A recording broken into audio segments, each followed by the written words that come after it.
The rain fell soft and quiet over Seoul. It was the kind of rain that made people close their eyes and lift their faces to the sky, but could not feel it. He had not felt rain on his skin for 3 years. He stood at his apartment window, watching the world below. People walked with umbrellas. Some laughed and ran through puddles. A young couple shared a single umbrella, their shoulders touching, pressed his hand against the cold glass. His fingers were the only part of him that could still feel such simple things. His face was gone, not destroyed but buried under metal and wire and circuits that covered everything from his forehead to his jaw. The mask was dark gray, almost black, with lines of dim blue light running through it like veins. 2 small holes allowed his eyes to see the world. That was all. No mouth visible, no nose, no expressions, just metal that hummed with broken technology. 3 years ago had been a military engineer. He was good at his work. The government chose him for a special project. They wanted to build something new, a neural interface mask that would connect directly to a soldier's brain. It would let them see through walls, hear enemy communications, react faster than any normal human. Helped build it, and then they asked him to test it. The explosion happened on the 3rd day of testing. Something went wrong with the power system. The mask was on his face when it happened. The heat fused the metal to his skin. The circuits burned into his nerves. By the time the doctors reached him, the mask had become part of his body. They tried to remove it. They tried 7 times. Each attempt nearly killed him. The mask had connected itself to his brain stem. Removing it would mean death, so they stopped trying. The military gave him money and told him to disappear. They did not want people to know about their failed project. They did not want to see what they had done to him. So disappeared. He lived alone now. His apartment was small and dark. He kept the curtains closed most of the time. Going outside meant people staring at him, children crying at the sight of him, adults looking away in disgust or fear. He had learned it was easier to stay hidden. The mask made everything difficult. Eating was done through tubes connected to ports in his neck. Speaking was possible, but his voice came out strange and mechanical, filtered through the mask's damaged speakers. Sleeping meant listening to the constant hum of machinery fused to his skull. But the worst part was not being able to show his face, not being able to smile when he wanted to smile, not being able to cry when he needed to cry. His emotions existed inside him, trapped with no way out. A knock came at the door. Did not move at first. He knew who it was. Only one person still knocked on his door. He walked slowly to the entrance and opened it. Stood there with a bag of food and a smile that hurt him to see. She was his younger sister, 24 years old, a nurse at a hospital downtown. She was the only family he had left and the only person who still treated him like a human being. "I brought soup," she said, walking past him into the apartment. "And those rice cakes you like. Well, you used to like, I hope you still do. Close the door. You do not have to keep coming." "I know I do not have to," set the food on his small table. "I want to, there is a difference." She looked at him the way she always did, not at the mask, at his eyes. She always looked at his eyes. She said she could still see her brother in there. "How are you feeling?" she asked. "The same." "Any pain today?" "The same." Sighed, she sat down and started unpacking the food. The hospital was crazy today. 3 emergency surgeries. A man came in with a piece of metal stuck in his leg. Can you believe that? Just walked in like it was nothing. She talked while she worked. She always talked, understood why. The silence in his apartment was heavy. It pressed down on everything. His voice pushed it back, at least for a little while. He sat across from her and watched her eat. His own food came later through the tubes when he was alone. He did not like her to see that process. "Have you thought about going outside?" asked carefully. "Just for a walk, maybe at night when fewer people are around." "No." The doctor said sunlight would be good for you. For the parts of you that are still, she stopped herself. Human finished. Looked down at her food. I did not mean it like that. I know. They sat in silence for a moment. The rain continued outside. Listened to it, wishing he could feel it. I should go, finally said. She stood and gathered her things. I have an early shift tomorrow, but I will come back next week, same time. You do not have to. I know. She walked to the door, then stopped. She turned back and looked at him. You are still my brother. That mask does not change that. Nothing changes that. She left. Stood alone in his apartment. The silence returned, heavier than before. He walked back to the window and pressed his metal forehead against the glass. It was cold. He could feel the cold through the sensors in the mask, but it was not the same as feeling it on skin. It was data, information, not sensation. Below, the couple with the shared umbrella had stopped walking. The man was saying something to the woman. She laughed. He could see her laugh even from up here, the way her whole face changed, the joy that moved through her. Had forgotten what that felt like, to laugh, to show happiness on his face. I will be like this forever, he whispered. The words came out through the mask speakers, flat, mechanical, not his voice, not really. He stayed at the window for a long time. The rain stopped. The clouds broke apart and stars appeared. The city quieted as night grew deeper. Then he saw it. A streak of light across the sky, bright and burning. It moved fast, faster than any plane. At first he thought it was a shooting star, but shooting stars burned out. This did not burn out. It grew brighter, bigger, closer. It hit the Han River with an explosion of water and steam. Even from his apartment, felt the impact through the building's frame. Car alarms started screaming in the streets below. People ran to windows and balconies, pointing at the sky. His mask flickered. The blue lines on his face pulsed brighter for a moment. Then he heard something through the military frequencies still connected to his damaged systems. A sound, a pattern, a voice. Not Korean, not English, not any human language. But his mask was trying to translate it. The technology that trapped him was reaching out, trying to understand. Words began to form, broken, incomplete.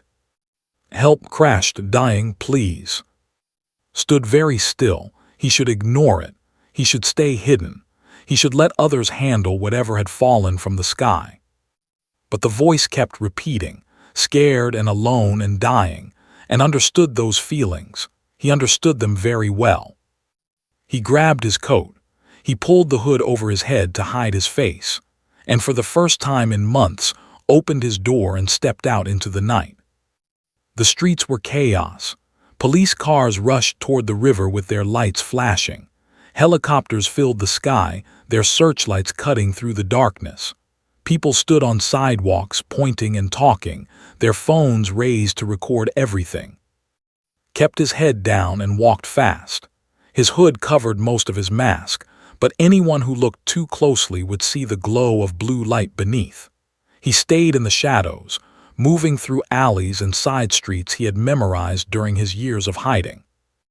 The military frequencies in his mask were alive with chatter. Soldiers were being called in. Scientists were being woken up. Everyone was asking the same question: what had fallen from the sky? But through all that noise could still hear the other signal, the alien voice. It was weaker now, fading. Whatever had crashed was dying, and it was dying fast. He reached the river 30 minutes later. Yellow tape blocked the area. Soldiers stood guard with their weapons ready. Crowds pressed against the barriers, trying to see past the bright lights that had been set up around the crash site. Did not go to the barriers. Instead, he moved along the river's edge, far from the lights. His mask still held some of his old military clearances, codes that had never been removed because no one remembered he existed. He used them now, sending signals to nearby systems, creating small distractions. A light tower flickered and died. Guards ran to check it, slipped past. The crash site was larger than he expected. The object had carved a long path through the water and into the muddy bank. Steam still rose from the ground. The air smelled like burned metal and something else, something sweet like flowers. At the center of the destruction lay something that was not a machine, or not entirely a machine. It looked grown rather than built, curves instead of angles, surfaces that seemed almost like skin. It was cracked open now, broken by the impact. And inside something moved. Approached slowly. His mask automatically adjusted his vision, cutting through the steam and darkness. He saw a shape, long and thin, 4 arms, a head that was too large for a human, skin that flickered with faint light like dying stars. The alien. It saw him too. Its eyes were huge and dark, like pools of black water. It tried to move but could not. Silver liquid leaked from wounds across its body. The light in its skin grew dimmer with each passing second. Knelt beside it. "Can you understand me?" he asked.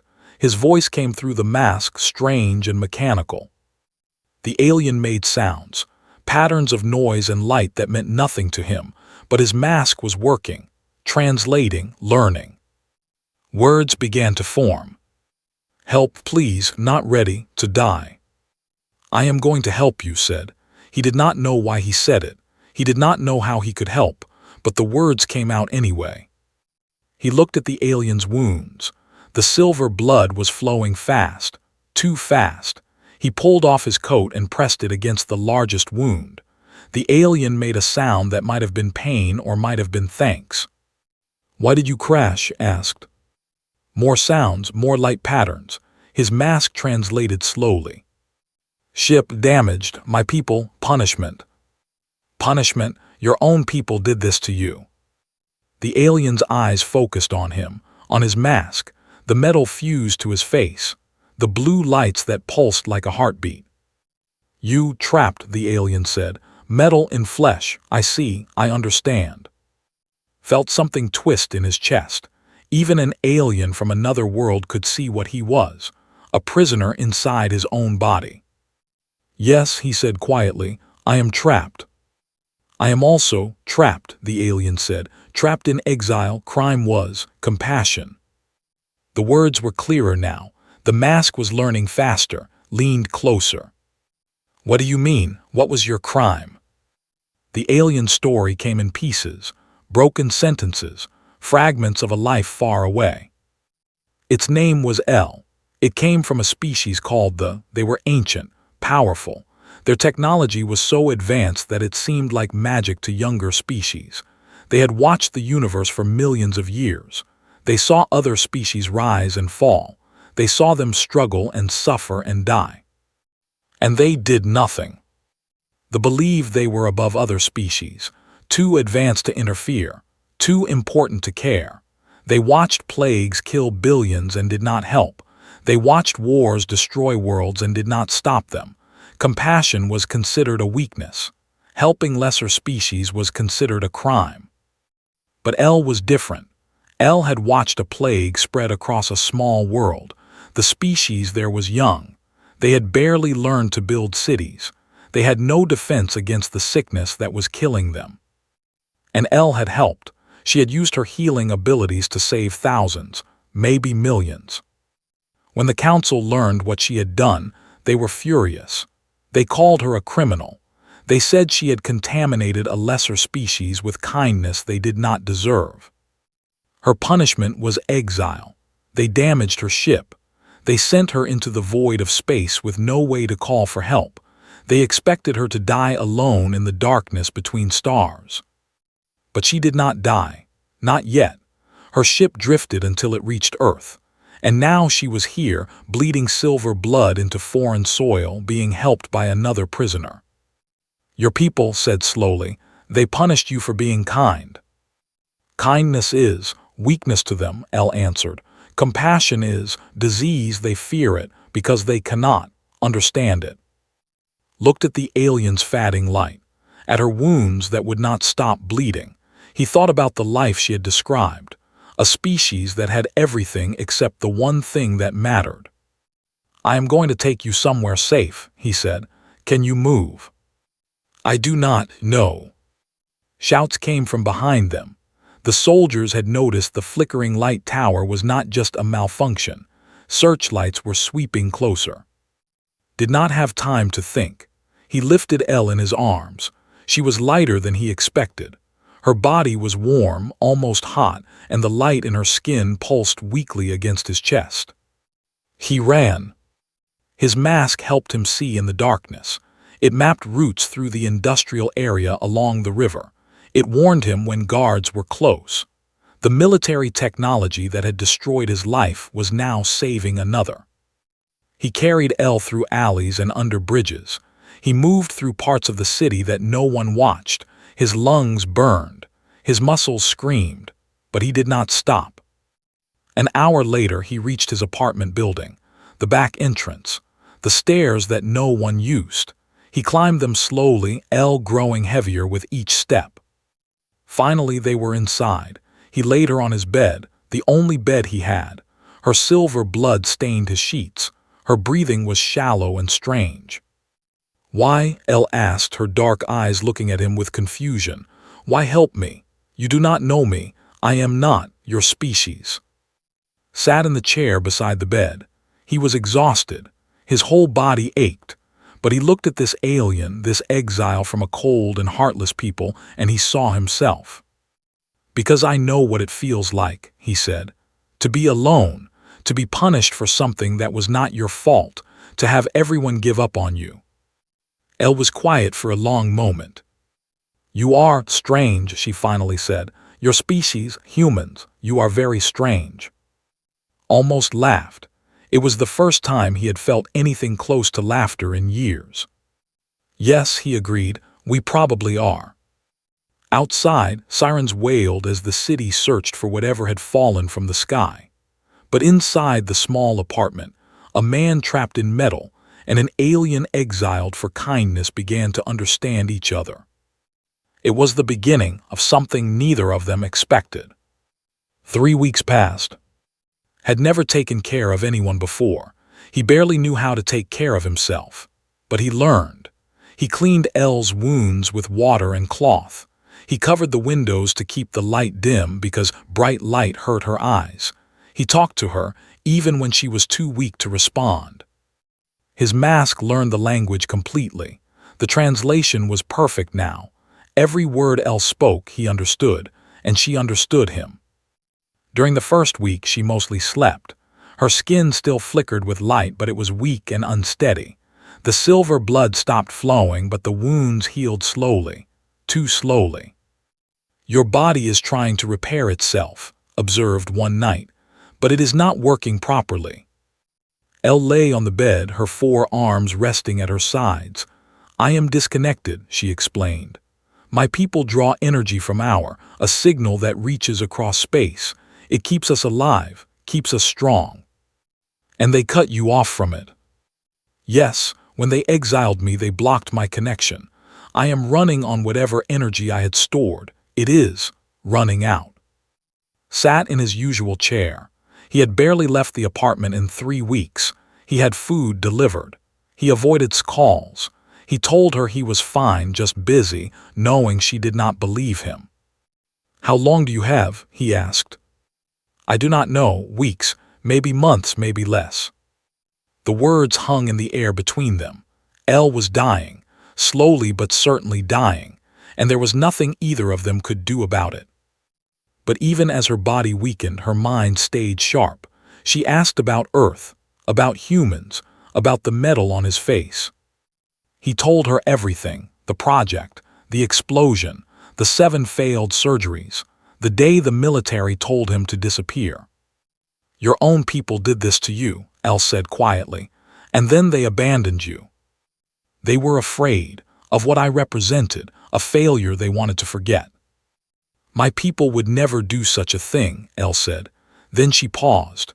No, that is wrong. My people would never accidentally harm someone, but they would definitely abandon them afterward.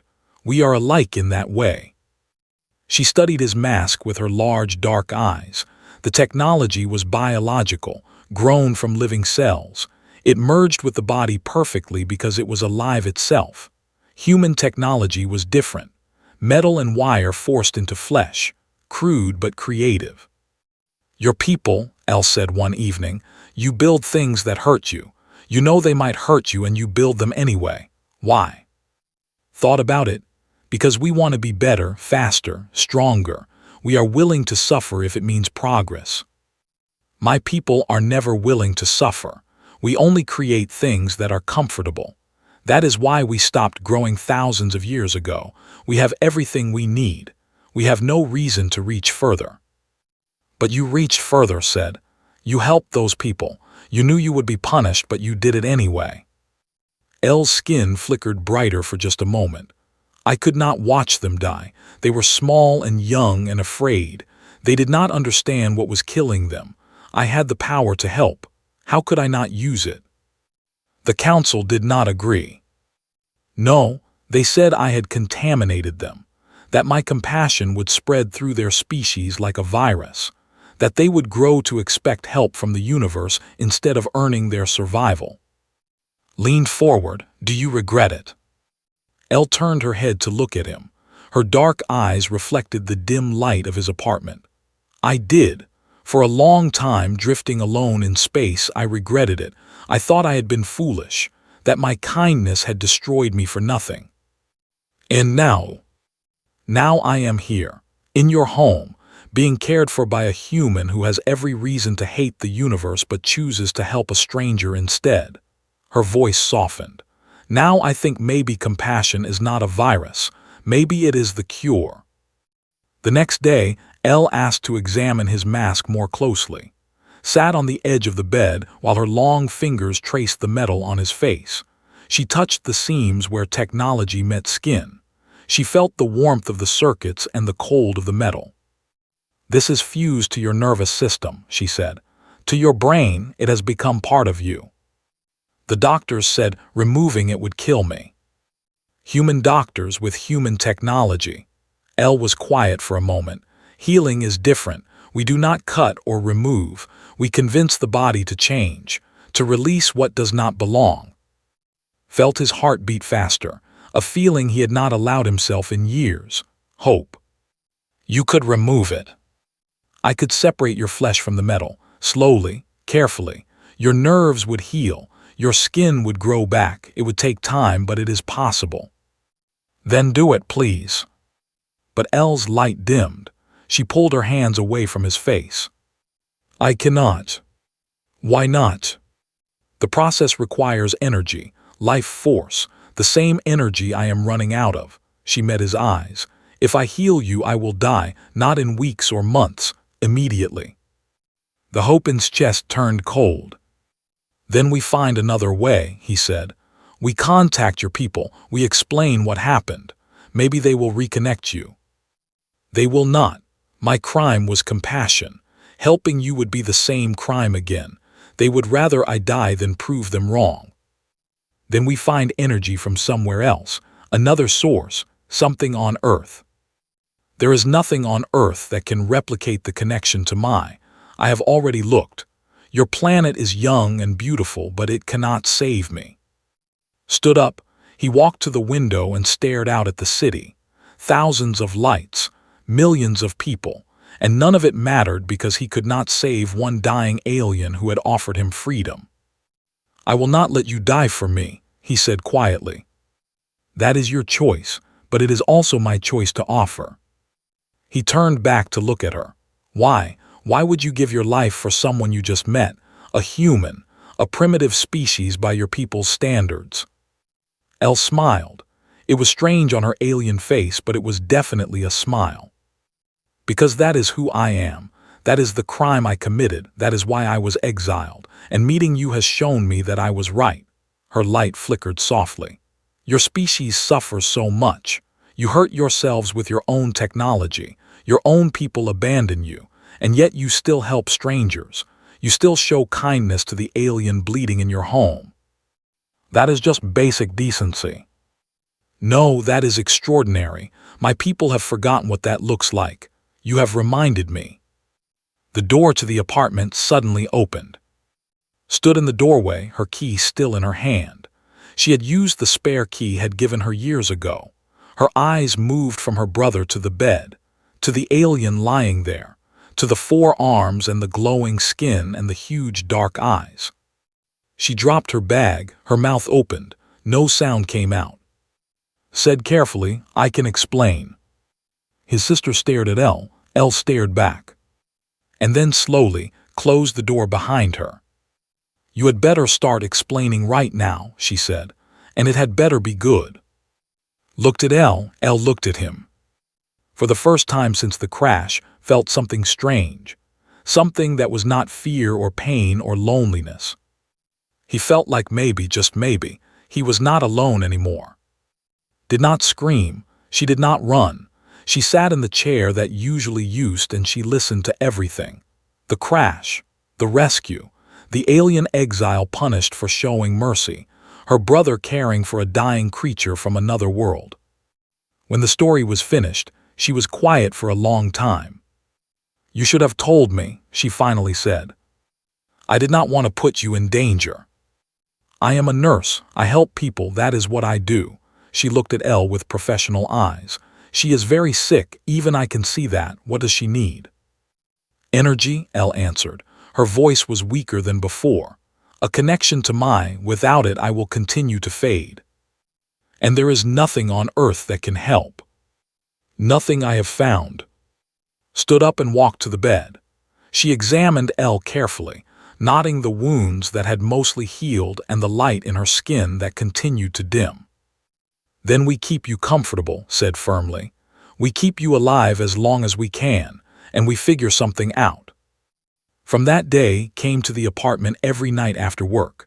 She brought medical supplies from the hospital. She monitored Elle's condition. She talked to her about Earth, about humans, about the small things that made life worth living. Elle grew to love these conversations. She learned about Korean food and music and history. She learned about job, saving lives in a busy hospital. She learned about the relationship between the siblings, how had never given up on her brother even when everyone else had. "Your sister is remarkable," Elle told one night when he'd gone home. "She is stubborn." That is the same thing. Remarkable people are always stubborn. 2 more weeks passed. Elle grew weaker. Her light was barely visible now, just a faint glow under her skin that appeared only when she was emotional. And then the sky changed. Saw it first through his window, a new light in the night sky, not a star, not a plane, something larger, something that hung in the darkness like a threat. His mask picked up new signals, transmissions in the language. His blood went cold as he translated them. "They are here," he said. Elle pushed herself up from the bed. Her body was weak, but her eyes were sharp with fear. "The council sent hunters. I knew they would. An exile cannot be allowed to survive among primitives. It would be an embarrassment." "How many?" 3. That is the standard number for a termination squad. Through the window, they watched 3 smaller lights separate from the larger vessel. 3 pods descending toward Earth. The news exploded within hours. Every channel showed the same footage. 3 tall beings walking through the streets of Seoul. The hunters were beautiful in a cold way. Their skin glowed bright and steady. Their movements were smooth and graceful. They looked like gods walking among mortals. But they did not act like gods. They acted like exterminators. Anyone who got in their way was pushed aside. Not gently. Humans were knocked down, thrown against walls, stepped over like insects. The hunters carried scanning devices that swept the city, searching for Elle's biosignature. "They will find me," Elle said quietly. "My energy is low but not gone. They will track what remains." "Then we move you," said. "We hide you somewhere else." "Where?" "They will scan the entire city, the entire country. They will not stop until I am dead." Paced the small apartment. "There has to be something we can do, someone who can help." The news continued to show footage of the hunters. People were angry. These aliens had come to Earth and were treating humans like animals. Governments demanded answers. The hunters ignored everyone. One reporter managed to get close enough to ask a question. "Why are you here? What do you want?" The lead hunter, taller than the others with skin that glowed almost white, looked at the human with cold eyes. "We are here to correct a mistake," he said, his voice translated by nearby devices.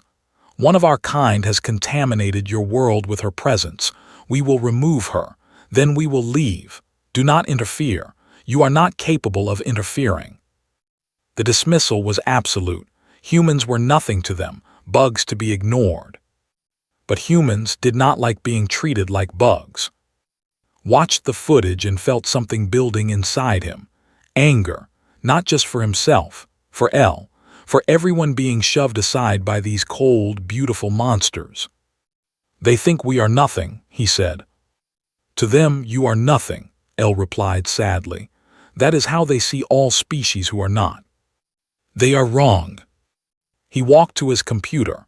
His fingers moved across the keyboard. His mask connected to systems it had not touched in 3 years. Military frequencies, emergency networks, underground channels used by veterans and hackers and people who had been forgotten by their government. "What are you doing?" asked. "Something stupid, something human."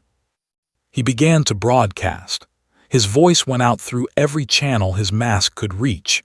Every soldier with neural implants, every hacker with illegal equipment, every ordinary person with a radio or a phone. "My name is, 3 years ago the military fused technology to my face and then threw me away. I have been hiding ever since, but tonight I am done hiding." He paused, letting the words settle. "The aliens hunting through our city are looking for one of their own. Her name is Elle. She is an exile. Do you know what her crime was? She saved lives. She healed a dying species, and her own people punished her for it." Across the city, people stopped to listen. Soldiers in their barracks, hackers in their basements, nurses in their hospitals, students in their dormitories. "They think we are primitive. They think we are animals. They expect us to stand aside while they hunt down someone who committed the crime of compassion. Are we going to let them?" The response was immediate. Messages flooded back, veterans offering to help, hackers asking for coordinates, ordinary citizens wanting to know what they could do. Stared at her brother. "You just told everyone where we are." "No, I told everyone why we are fighting. The hunters will find us anyway, but they will not find us alone." Within hours, the city transformed. False signals appeared everywhere, mimicking Elle's biosignature. The hunters split up to investigate. They found nothing. Again and again, they followed signals to empty buildings, abandoned warehouses, subway stations. People moved through the streets in waves, not attacking the hunters, just blocking them, standing in their way, making them push through crowds that kept reforming. The lead hunter grew angry. He grabbed a young man who stood in his path. "You are insects," he snarled. "Why do you fight for something that is not your concern?" The young man looked up at him without fear. "Because she helped people. Because you want to kill her for being kind. Because we are human and that is what we do." The hunter threw him aside and continued forward, but more people came. More obstacles, more delays. In the apartment, Elle watched through the window. Tears fell from her dark eyes, silver tears that caught the light. "They are protecting me," she whispered. "Strangers, humans I have never met. They are putting themselves in danger for me." Stood beside her. His mask reflected the lights of the city below. "I told you," he said, "we are stubborn." The lead hunter appeared on a screen. He had found a camera crew. His message was broadcast across the world. "I am Or, commander of the termination unit. The Exile will be found. Any human who interferes will be removed. This is your only warning." He looked directly into the camera. His eyes were cold and empty. "You cannot protect her. You cannot stop us. You are less than nothing." Stared at the screen. At the alien who thought humanity was worthless. at the cold certainty in those ancient eyes. "You are wrong," said quietly, "and we are going to prove it." Behind him, El's light flickered, not with weakness this time, with something else. With hope. The hunt lasted 3 days.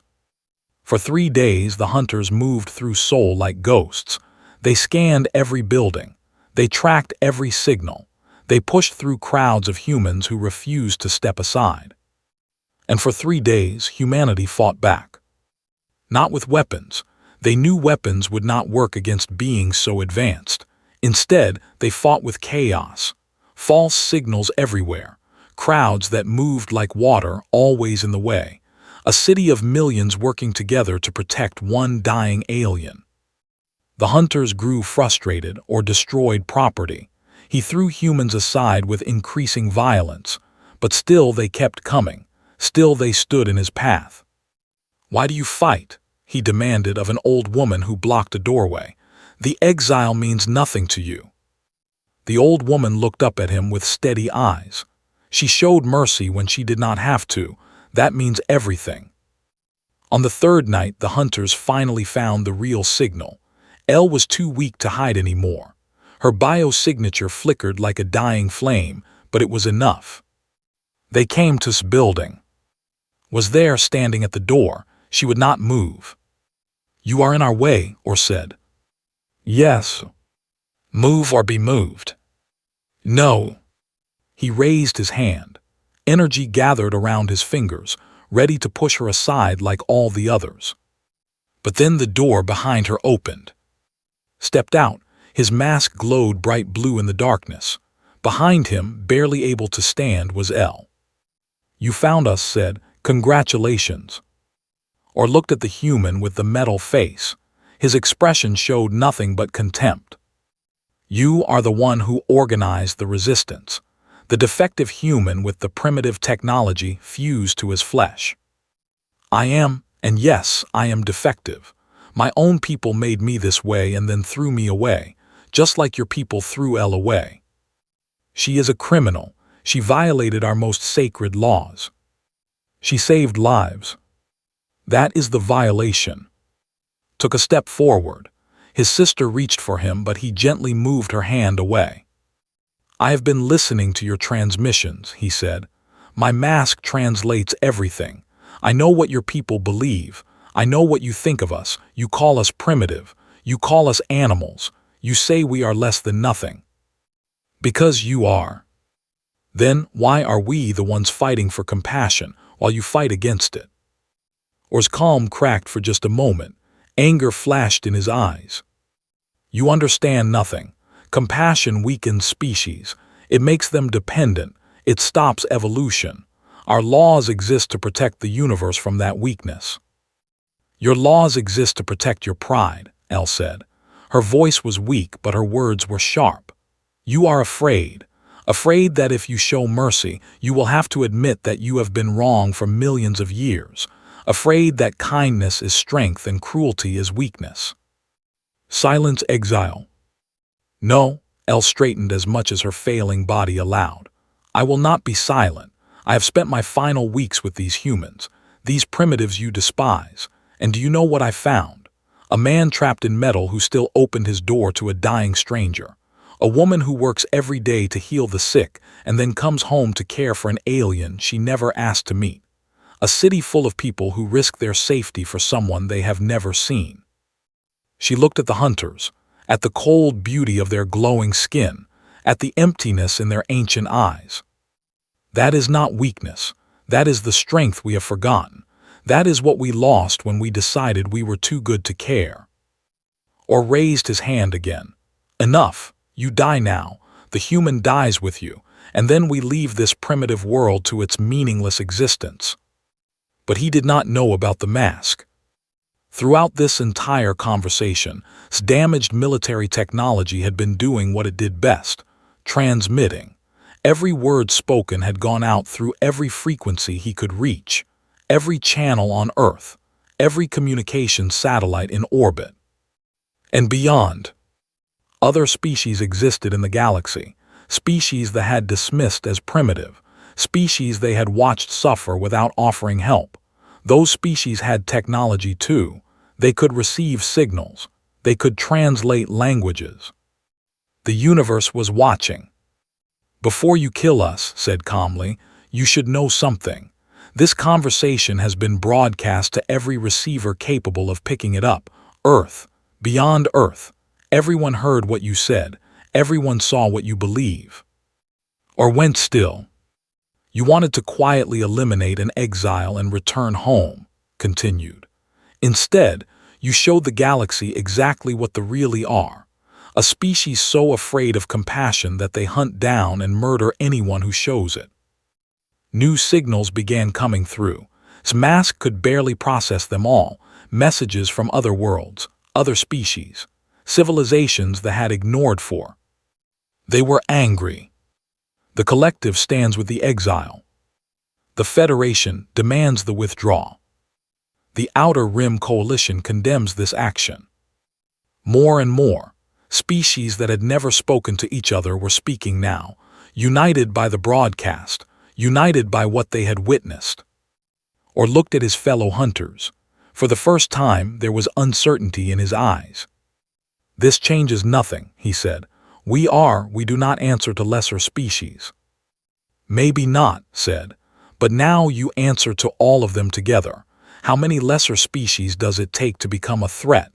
How many primitives do you have to fight at once before you lose?" The silence stretched long. Finally, Or lowered his hand. The energy around his fingers faded. "This is not over," he said. "The exile remains guilty. Your species remains primitive. And one day you will understand what happens when you interfere in matters beyond your comprehension." He turned and walked away. The other hunters followed. Their pods rose into the sky. The larger vessel gathered them and disappeared into the darkness between stars. They were gone. Elle collapsed, caught her before she hit the ground. "You saved me," she whispered. "You foolish, wonderful human, you saved me." "We saved each other." Her light was almost gone now, barely a flicker under her skin. Her dark eyes found his. "I do not have much time left, but I want to give you something before I go." "No, you need your strength. You need to survive." "I will survive, just not in the way I expected." She reached up with one of her 4 hands and touched his mask. "My body is dying, but my essence does not have to die with it. Can transfer ourselves into technology. We can live on in other forms." "What are you saying?" "I cannot heal you without dying, but I can join with you, my consciousness, my knowledge, my life force. I can merge with this mask that traps you. I can transform it from a prison into something new." Tears fell from his eyes. They ran down the metal of his face and dropped onto Elle's glowing skin. "I do not want you to die." "I will not die. I will become part of you, part of this technology. I will live on in a new way, and you will finally be free." She did not wait for his answer. Light exploded from her body, not the dim flicker of recent weeks, but a blaze of energy that filled the room. Felt it enter his mask, enter him, every circuit, every wire, every piece of metal fused to his flesh. It did not hurt, it felt like warmth, like sunlight after years of darkness, like finally coming home. When the light faded, Elle's body was still, empty, the shell that had held her for so long. But inside's mind, inside the technology that covered his face, something new existed, a presence, a companion, a friend who would never leave him. The mask changed, the dark metal softened, the rigid surface became flexible. Slowly, carefully, it began to shift. For the first time in 3 years, felt air on his cheeks. Not all of his face, not yet, but part of it. The mask had opened, it could move now, it was alive. Rushed to her brother and held him tight. "Your face," she whispered. "I can see part of your face." "She is still with me," said Elle. "She is inside the mask now, she says. She says she is happy. She says this is what she wanted." Months later, stood before leaders from every nation on Earth. His mask was different now. It still covered much of his face, but it moved with him. It showed emotion. It opened when he wanted it to open. Metal and flesh and alien technology all working together. Behind him stood, beside her, representatives from 12 alien species who had answered the broadcast. The primitives of the galaxy, united. They called us less than nothing, said to the assembled world. They watched us suffer and refused to help because they thought we did not deserve it, but one of them disagreed. One of them showed us mercy, and in return we showed her what humanity really is. He paused, the light in his mask pulsed softly, L's presence still with him, always with him. We are primitive, we are young, we hurt ourselves with our own technology, we make terrible mistakes, but we also do something they forgot how to do millions of years ago. We care about each other, we fight for strangers, we shelter exiles, we refuse to let compassion be a crime. He looked at the aliens standing behind him, species that had been ignored for generations, species that were ready to stand together. The galaxy is watching us now. Let us show them what primitives can do. In his mind, warm and bright, L laughed with joy. And for the first time in years, smiled. Everyone could see it.